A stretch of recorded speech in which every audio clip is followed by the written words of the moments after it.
Hebreos nos da una pequeña biografía de donde queremos extraer algunas verdades que ojalá y espero que sirvan para tu vida y para mi vida. Vamos a la otra diapositiva. Uy, está la letra muy pequeña. Esto está en la versión La Palabra, así que si tenés la Reina Valera, esto está diferente y voy a leerlo de aquí. Hebreos 11, del 23 al 27. Dice, por la fe los padres de Moisés, viéndolo tan hermoso, eso siempre me llama la atención, ¿no? Moisés escribe, Moisés es el escritor del Génesis, ¿no? Y no sé cómo sabía, y no dice nada de esto, pero bueno, el autor de Hebreos dice que es muy hermoso. Dice, escondieron durante 3 meses al niño recién nacido, sin miedo, ¿a qué? Órdenes del rey. Por la fe Moisés, siendo ya mayor de edad, renunció a ser considerado hijo adoptivo de la hija de Faraón, prefiriendo ser maltratado junto con el pueblo de Dios a disfrutar de los efímeros placeres del pecado. La próxima diapositiva. Consideró compartir los sufrimientos de aquel pueblo mesiánico, consideró que compartir los sufrimientos de aquel pueblo mesiánico era mucho más valioso que todos los tesoros de Egipto, teniendo como tenía su mirada fija en la recompensa. Por último, por la fe se marchó de Egipto sin temor a la ira del rey y se mantuvo constante en su propósito como si estuviera viendo al invisible. Es increíble la capacidad de resumen de la vida de Moisés que dura tantos capítulos. En estos versos, 4 o 5 versos, resume la vida de Moisés. El tema, la pregunta que vamos a desarrollar, vamos pasando, la pregunta que vamos a... la siguiente.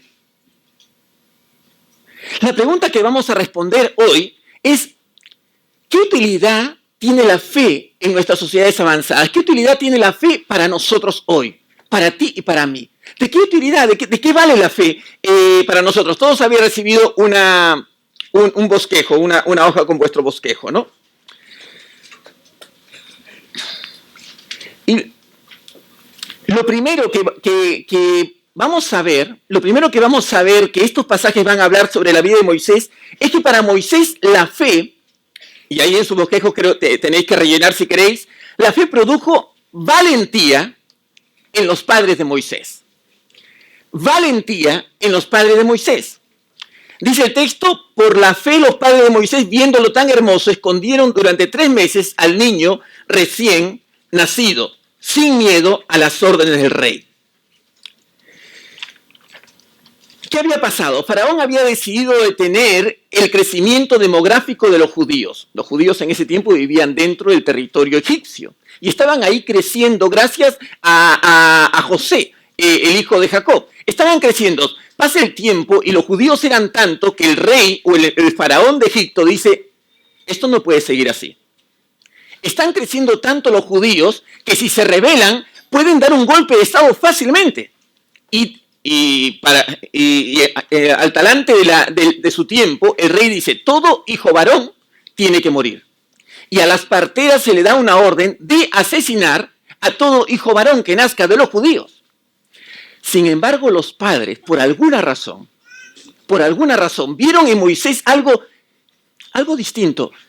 No lo dice el texto, pero percibieron que quizá Dios tenía planes en este niño hermoso, planes para bendecir a su pueblo.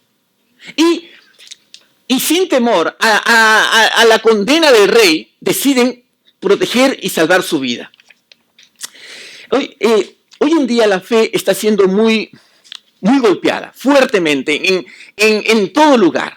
Hoy estamos sufriendo las guerras en Oriente, estamos sufriendo muchas guerras, mucho dolor. Nos sacan imágenes en la televisión, en las noticias de internet, que nos horrorizan. Ya no queremos verlo. No sé si te pasa a ti. Lo último que salió fue este niño lleno de polvo y sangrante, ¿no?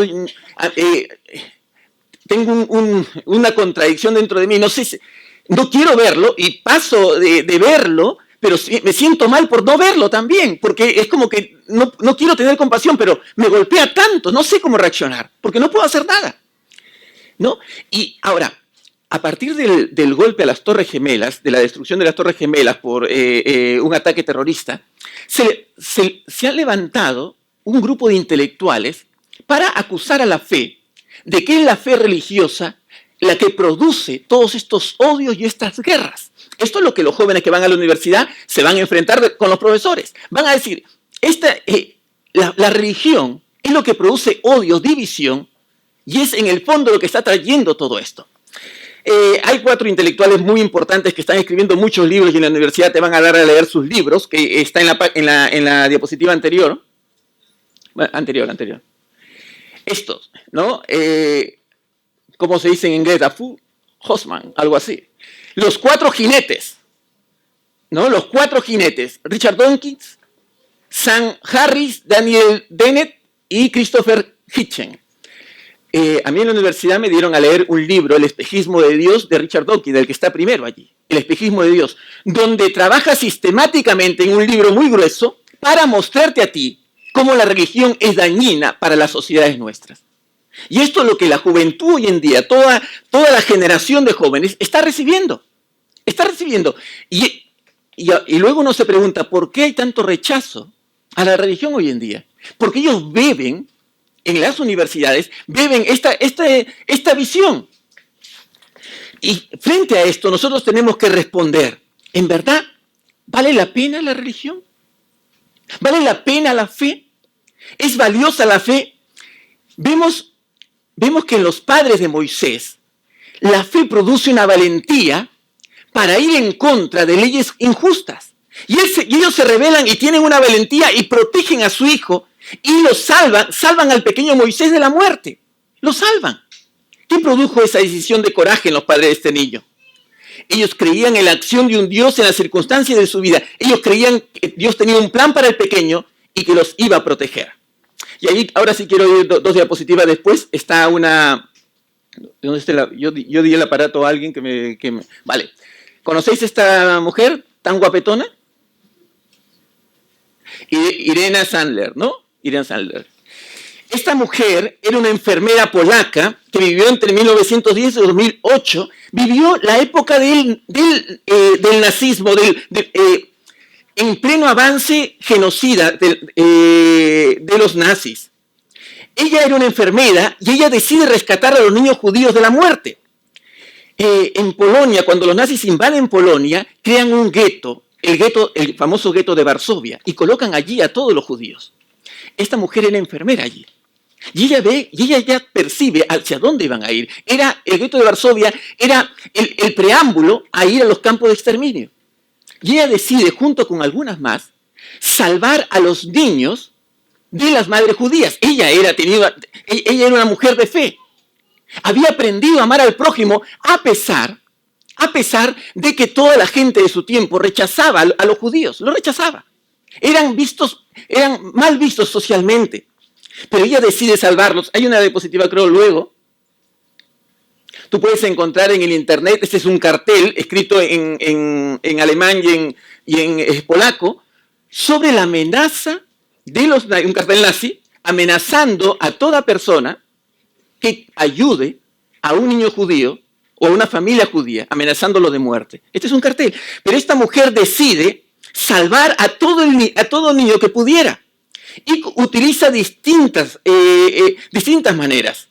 Ella los saca en ambulancias como víctimas del tifus, pero también los saca escondidos en sacos, en cestos de basura, en cajas de herramientas, en cargamentos de mercancías, en bolsas de patata, en ataúdes. Hay una historia se ha hecho una película también de esto, cuando salva a una pequeña niña de 5 meses, Elzbieta. Una compañera de Irene le da un narcótico y la coloca en una caja de madera y le hace hoyos. Y coloca esa caja de madera pequeña con una niña de 5 meses drogada allí y la coloca dentro de un cargamento de ladrillo. Y ladrillo por todos lados. Y así logra sacarlo del gueto de Varsovia. La madre le coloca una cuchara de plata en la ropa de la niña de 5 meses. Así logra salvar la madre. La madre no puede salir. Durante el tiempo siguiente, la madre llama a Irenia, a la muchacha que la salva, para escuchar los balbuceos de su niña. Luego la madre es llevada a los campos de exterminio y muere. Esta niña es conocida luego como la niña de la cuchara de plata. Y es una de las 2.500 niños y niñas que fue salvada por la valentía de una mujer que había aprendido en su casa los valores de la fe y los valores de amar al prójimo por sobre todas las cosas. Mis hermanos, no tienes que dejar que te digan que la fe cristiana, hoy en día hay una acusación también sobre que la fe y la religión hace gente endeble, gente débil de carácter, gente fácil de engañar. Tú tienes que rebelarte frente a esas verdades y decir, la fe es una de las cosas que durante estos 2000 años, desde que Jesucristo estuvo aquí, ha hecho la gente más valiente que ha pisado esta tierra. Y son capaces de enfrentarse a cualquier situación más difícil. Eso es la fe cristiana. Y esto es lo que tenemos que tener en cuenta nosotros. La fe cristiana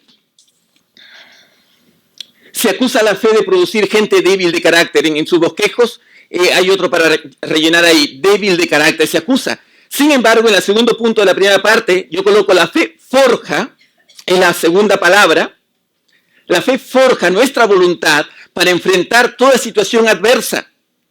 Y también un tercer punto, en la primera parte, dice, la fe cristiana se basa, y ahí la palabra es certeza, en la certeza de la intervención divina en el rumbo de los acontecimientos de la historia.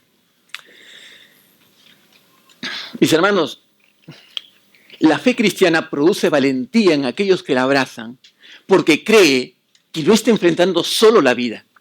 Cree que Dios interviene en los acontecimientos de nuestra historia personal. La convicción del cristiano es que Dios interviene en tu situación, en tu vida y en mi vida. Y Él está moviendo los hilos de la historia. ¿Recordáis a Pablo, el apóstol Pablo, 2 de Timoteo 4, 16 y 17? Pablo dice, él está preso y está siendo juzgado en uno de sus juicios, en 2 de Timoteo 4, 16 y 17. Y en ese juicio es posible que Pablo sea condenado a la ejecución. Y él dice, en mi primera defensa, ninguno estuvo a mi lado, sino que todos me desampararon. No les he tomado en cuenta, dice. Pero miren, un hombre con una convicción de fe. Pero el Señor estuvo a mi lado y me dio fuerzas para que por mí fuese cumplida la predicación y que todos los gentiles oyesen. Así fui librado de la boca del león. Mis hermanos, el hombre de fe es aquella persona que cree que Dios está con él siempre. Siempre. En todas las circunstancias de tu vida, Él está contigo siempre. Y eso es lo que la palabra va a decir. Ahora, quizá tú te preguntes, pero ¿cómo puedo activar en mi vida este tipo de fe? ¿Cómo puedo activar en mi vida este tipo de fe? Hay tres respuestas que estoy colocando en vuestro bosquejo.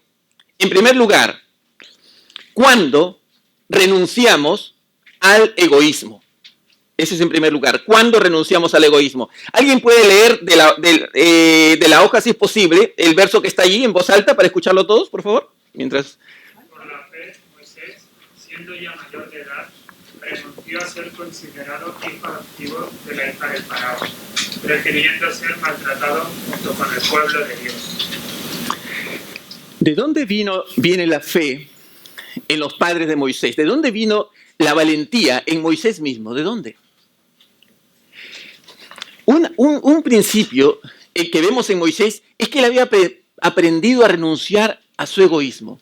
Él dice que decidió renunciar a ser considerado hijo adoptivo de la hija de Faraón, lo cual le traería muchos beneficios, prefiriendo ser maltratado junto al pueblo de Dios, su pueblo. La renuncia al egoísmo. Su fe lo llevó a poner en primer lugar a su pueblo que necesitaba su apoyo y a Dios quien lo había llamado a ello. Y esto es lo que va a producir valentía en el creyente.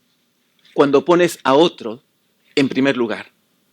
Cuando pones a otros en primer lugar. Y esto es lo que a lo largo de la historia ha traído valentía a los hombres y mujeres de fe. Cuando pones a otros en primer lugar. Y aquí quiero lanzarme con una pregunta personal.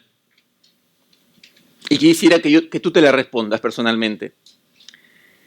¿Es posible que tu falta de fe, tu falta de valentía se deba a tu egoísmo? ¿Es posible que tu falta de valentía se deba a que estás centrado en tu vida, tu tiempo, tu dinero, todo está centrado en ti? y hayas dejado de pensar en otros?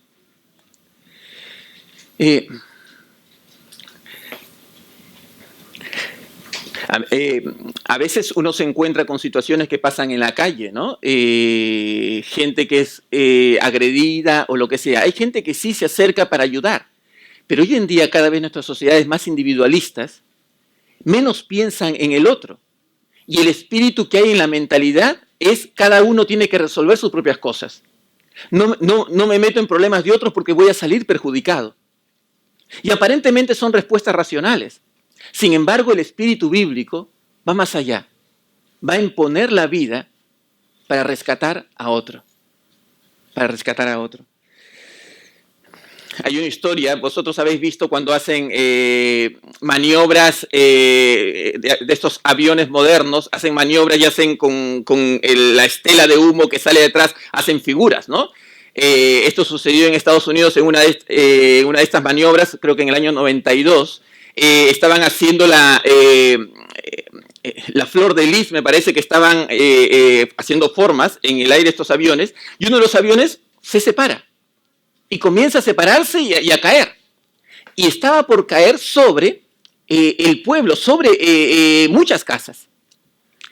Los que estaban hablando, los que están hablando desde la torre de control, le dicen al hombre, Rod me parece que se llamaba, que salte. Porque ellos pueden accionar un botón y salgan.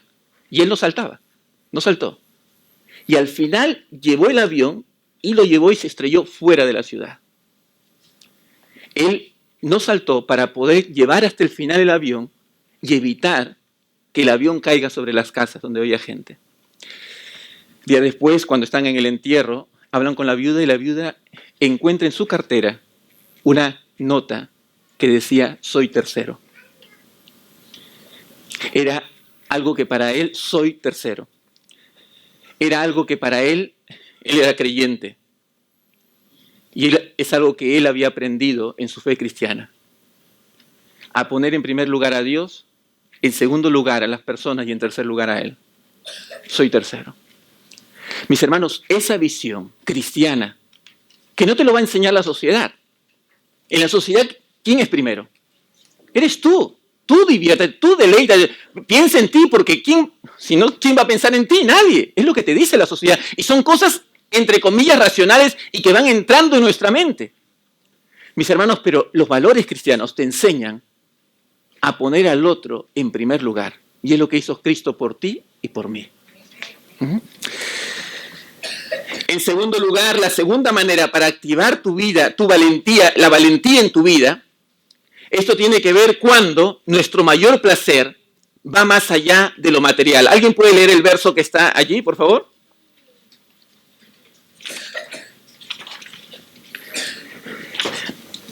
Hay un error en los números, seguro Francés lo ha visto, es el número, debe ser el 2 y es el 3, ¿no te has dado cuenta? Está en el 3 allí y es el 2. Cuando nuestros mayores placeres van más allá de lo material, está en la página, en el reverso de la página. El verso, Hebreos 11:26. ¿Alguien lo puede leer en voz alta, por favor? Consideró que compartir los sufrimientos de aquel pueblo mesiánico era mucho más valioso que todos los tesoros de Egipto, teniendo como tenía su mirada fija en la recompensa. La fe valiente surge en aquel que ha encontrado en Jesús su mayor recompensa. La fe valiente surge en aquel que ha encontrado en Jesús su mayor recompensa. Mis hermanos, Jesucristo dijo, no hagáis de las cosas de esta tierra vuestro mayor tesoro, porque allí todo es inestable. Ladrones roban, el óxido corrompe, todo se pierde. Cuando hacemos de las cosas de esta vida, de esta tierra, nuestro mayor tesoro, nuestro mayor deleite, estamos destinados a que nuestra felicidad sea temporal, efímera e inestable. Porque, mis hermanos, todo en esta vida, todo es inestable. Dime tú, ¿qué hay en esta vida que es estable? ¿Tu salud es estable? Bueno, estamos en una sociedad que ha sufrido lo que ha sufrido, ¿no? En el 2007, 2006, ¿trabajo era estable o no? Podías endeudarte a 50 años porque creías que esto iba a durar 50 años, tanto podías renunciar a un trabajo y meterte a otro porque había trabajo para todos. y demás, ¿no? Y que venga más gente de todo lugar porque hay trabajo aquí. Mis hermanos, cuando haces de las cosas de esta vida tu felicidad es inestable, efímera, transitoria. Pero cuando tu placer, tu mayor placer está en las cosas eternas, tu felicidad es constante. ¿Recuerdan a Jesús hablando con la mujer samaritana? Los discípulos vienen y lo recriminan. ¿Qué hace predicando otra vez a otra mujer? ¿Estás cansado, Jesús? Tienes tantas cosas que hacer. ¿Qué haces haciéndolo? Y Jesús le dice, mi comida, ¿recuerdan eso? Es hacer. ¿Qué estaba diciendo ahí? ¿Qué estaba diciendo? Quitémoslo. Me gusta siempre quitarle el ambiente espiritual a esto.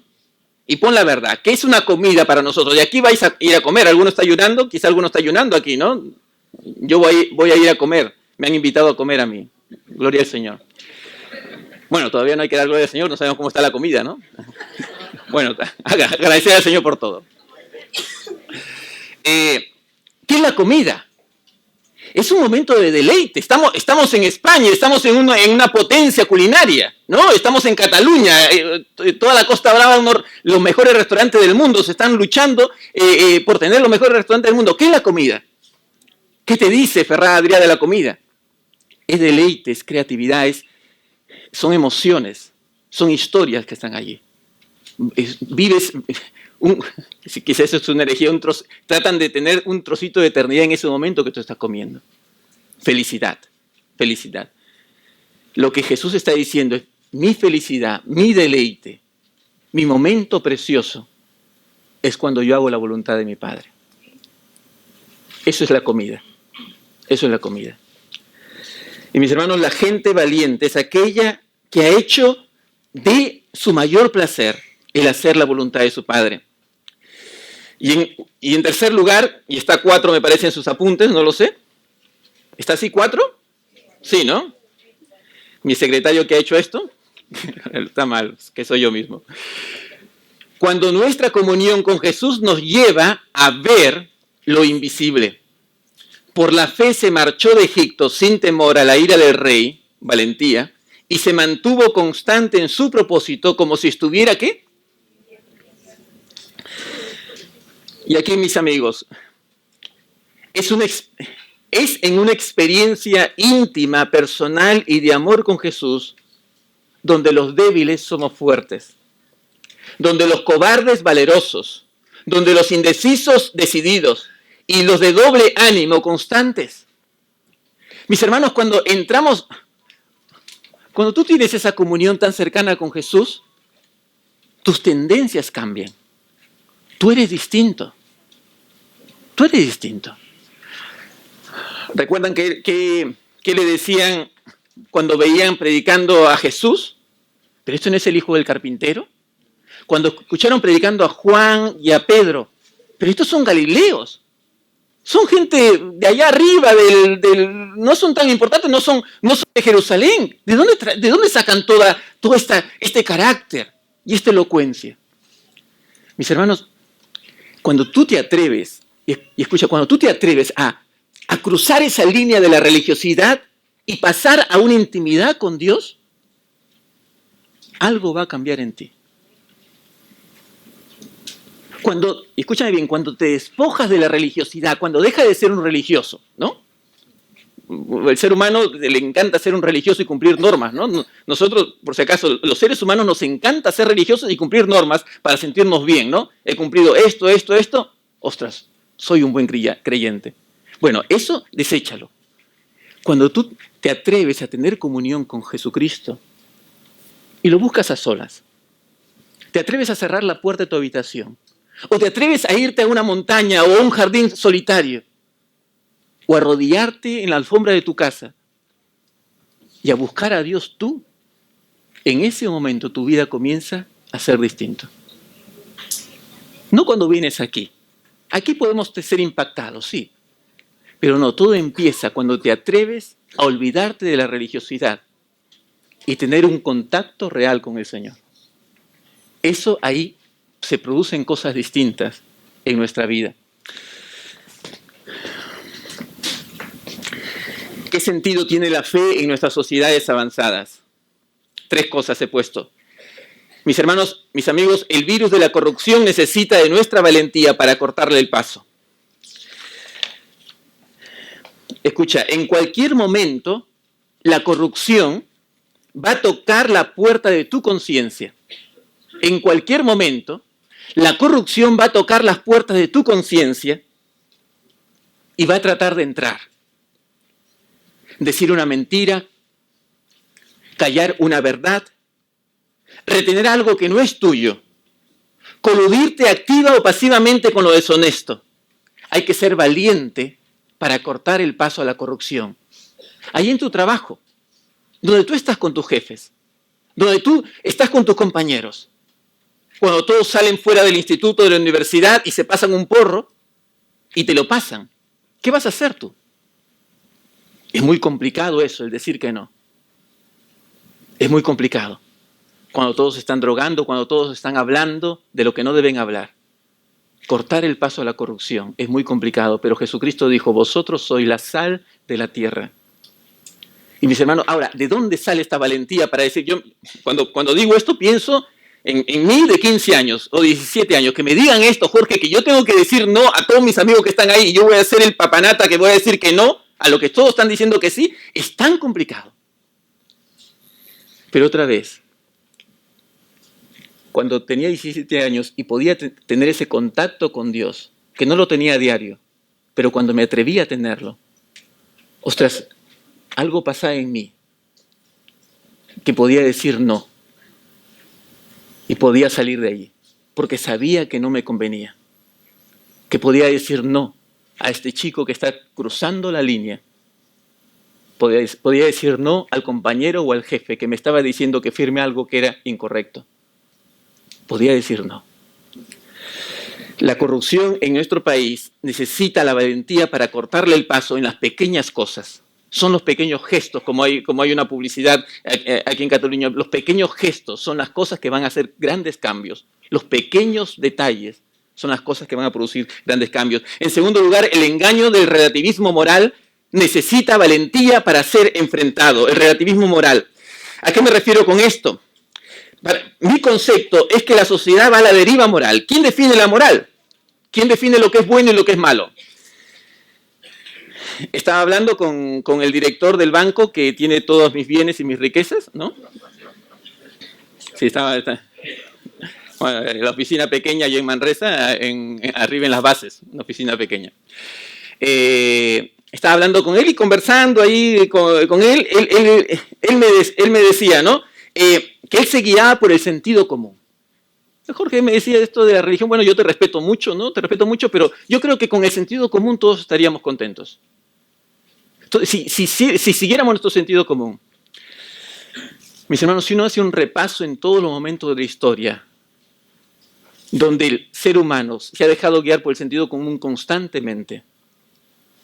He hablado un poco de la Segunda Guerra Mundial. Mis hermanos, el sentido común guió a aceptar que todos acepten lo que estaba pasando. Los que se rebelaron murieron, ¿no?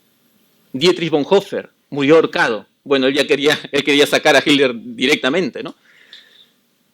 Mis hermanos, hace unos años, cuando todos se endeudaban o nos endeudábamos, era el sentido común.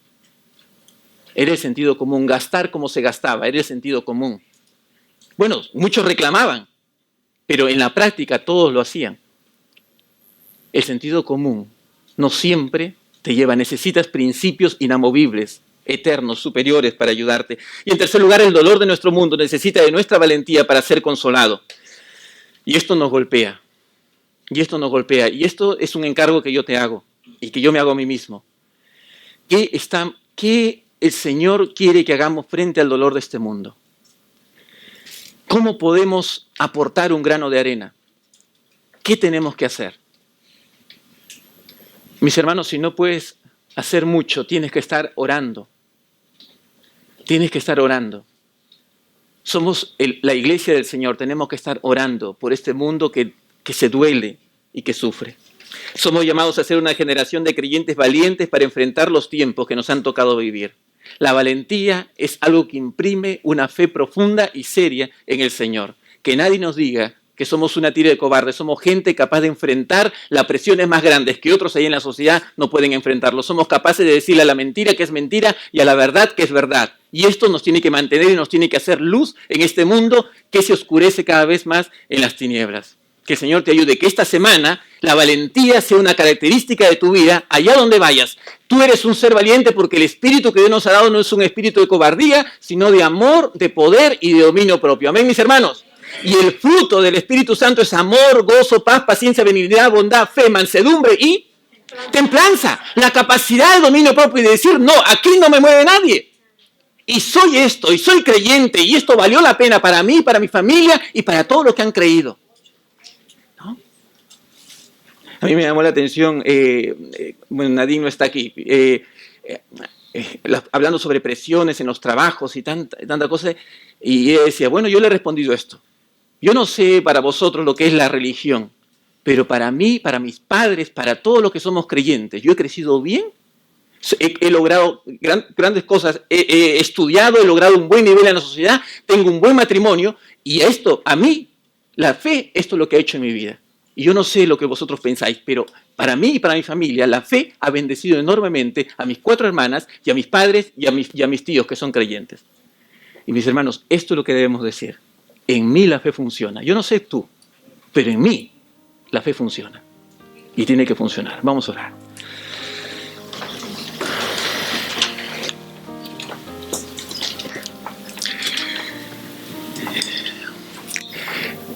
Señor, ayúdanos a ser valientes.